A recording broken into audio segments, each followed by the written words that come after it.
Hello, this is Amanda. And this is Mike. We've been avoiding doing these introductions to the episode because we didn't want to bite too much off of Aaron and Susan from Fried Monsters, but we were told that's silliness, so here we are. And here's Charlie. Many of you know Mike and I used to be in a relationship, and we're not anymore. Tonight, ironically enough, happens to be the 1-year anniversary of the night we broke up. But that's a different story, which we'll get into on the next episode, episode 8. For now, this is episode 7.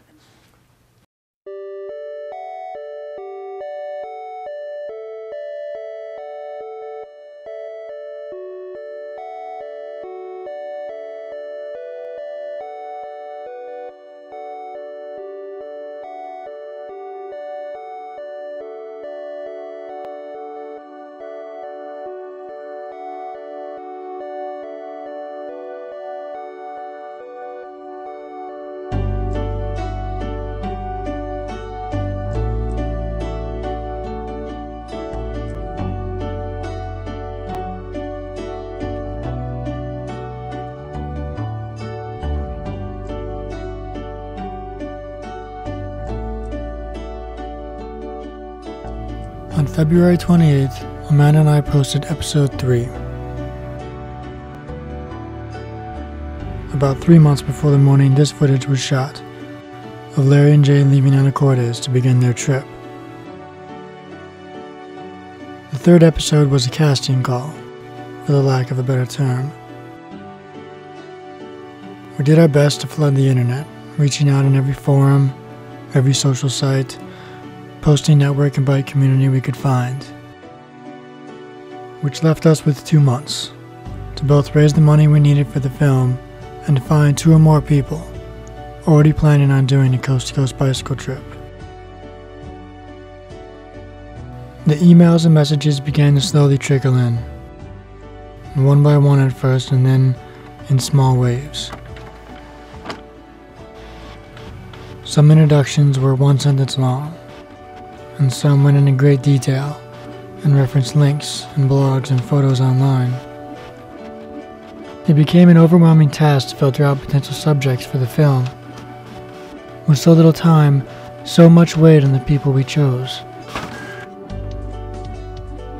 Limited by our budget, we worked only through forms of online contact, and having never met these people face to face, everything we had was in their introduction. The way they spoke, the reasons they gave for writing, the stories of how they came to this decision. The process was rushed and unfair. Many seemed like impulse reactions. Many introductions came from people who had no plans to ride or travel that summer. They were just willing to entertain the idea. On March 23rd, I received a MySpace message from someone named Fun. It read, "My name is Larry McCurtis. I'm 23 years old. I live in Sacramento. I have been unemployed for 2.5 months, and I want to ride my bike across the country. I quit my job to live life on my own terms, with the inspiration of Thoreau giving me the goal to not be afraid of doing so. I want to travel. I want to see the things I stare at on the Discovery Channel. I want to smile when I'm around spoiled college kids my age that talk about their guided trips to Europe with their parents, because they don't understand the true sacrifice of a journey. I have my own journey to do, one I share with my best friend, Jay. I lost a lot of sleep last night thinking about it, plotting and planning, thinking of what bike to use, what gear I need and don't. I know this is a pretty standard letter, but I would love to do this trip. I'm all in. I have nothing to lose, and I want to find out why I really want to do this.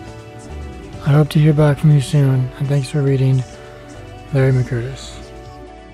Out of all the submissions, Larry seemed to best articulate the mindset and drive we wanted in the film, and I felt very confident that the 2 best friends were doing this for the right reasons, that they would get the most out of the trip.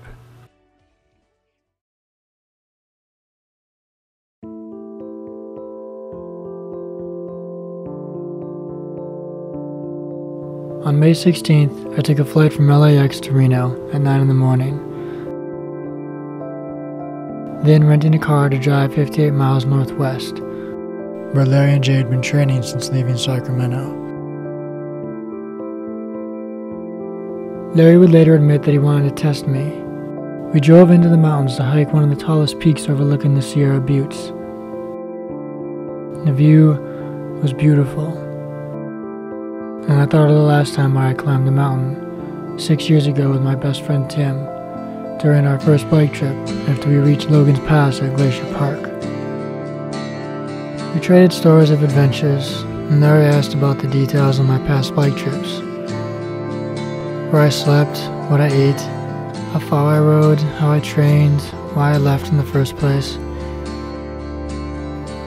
We sat on a slope of rock under the Fire Watchtower, 8,500 feet above sea level, eating peanut butter and jelly sandwiches Larry had made for the both of us that morning. It was one of the first times in as long as I can remember that I felt fully confident this project might actually work after all. It was exactly what I needed. I spent the afternoon watching Larry and his friend John fish. John had just returned from Egypt, and I felt fascinated by his description of the pyramids and the Sphinx. Of all the traveling I had done in my life, I had never really been out of the country. I only met with Jay for a moment that night, and on the drive back to Reno, I felt lucky to have had such amazing friends stumble onto our project. I wondered what Larry and Jay were doing the night Chuck, Amanda, and I first talked about this film. The two of them, I could tell, were connected in a way that was almost absolutely necessary when traveling by bike for thousands of miles. I knew then that they would make it. I could see the two of them coasting through the streets of Bar Harbor, months from now, pushing each other through the strong winds and dry heat of Montana, and helping each other through the tortuously slow burn of the Rocky Mountains, the rolling hills of the Midwest, the endless grass fields stretching between North Dakota and New York. It was all happening. It was all finally falling into place. These two were what Amanda and I had been waiting for.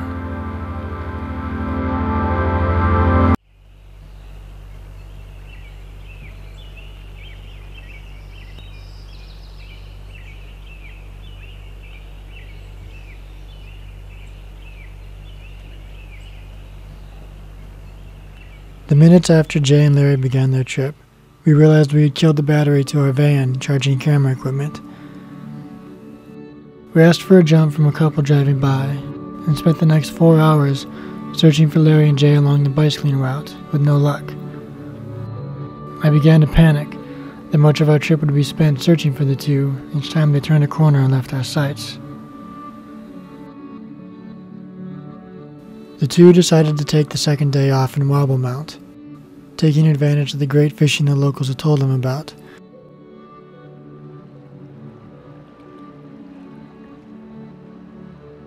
After eating dinner that night, Larry and Jay approached the crew and I, and the two of them seemed nervous. I could see that Larry especially was having difficulty with what they were about to say. But before I can explain, I need to tell you the story of Jay's knee. Jay began snowboarding at the age of 4. At the age of 17, Jay made the U.S. snowboarding team, competing in New Zealand, Austria, Italy, France, Germany, Spain, Switzerland, Czech Republic, Chile, Peru, and Argentina. In 2006, Jay made the Olympics. A year before, on March 7th, Jay dropped a 30-foot cliff that had been windblown and covered in ice, damaging his ACL, requiring reconstructive surgery. A year later, on March 20th, 2006, Jay fractured his fibula bone while overshooting a jump during his training at the Olympics, requiring meniscus repair and further ACL reconstruction.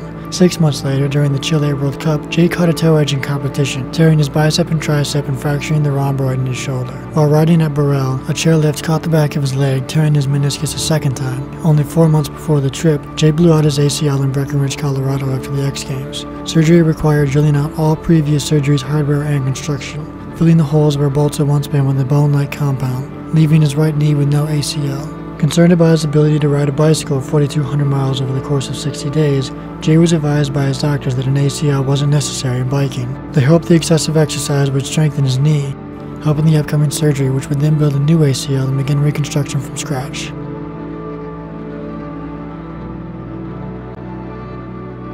Jay explained that his knee was not holding up as he had hoped. The following days would take the two through some of the highest passes of the trip. I had spent little time with Jay, but I knew that he was, in many ways, tough. And if he had spent the day weighing his options and made the choice to stay, that it was serious and for the best. The following morning, Larry packed up his bike. Jay was going to stay in Marble Mount another week until someone could pick him up.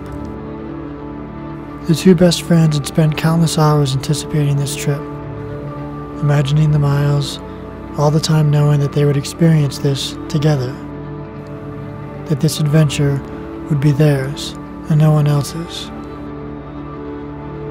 They said their goodbyes, and it would be months before they would see each other again.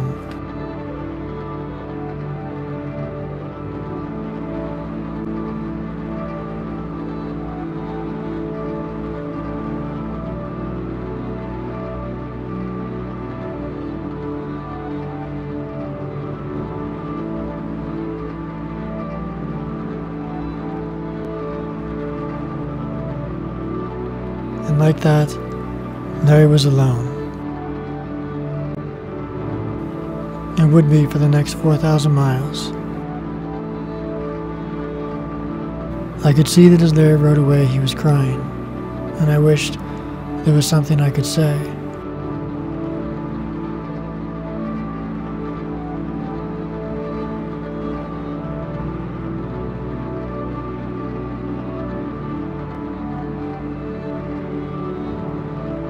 Larry would later explain that the last time he had cried was the previous December, on the 6th. It was a Wednesday, and the last time he would see his grandmother before she passed away.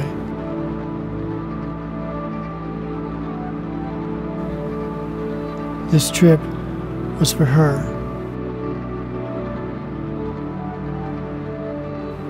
She was the reason he would see this through.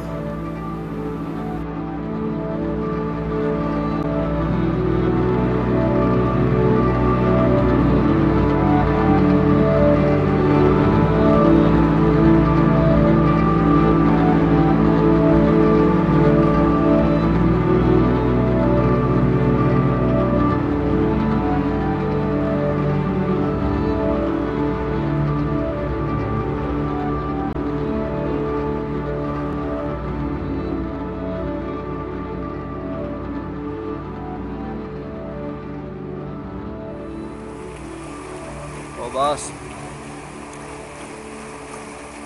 guess it's on you now, man. By the way, this hairdo's for you, bro. Just for you. Don't be a sissy. Don't turn back. Do it for your grandma and me and T-Rex. Don't forget about Jub Jub either, you hear me?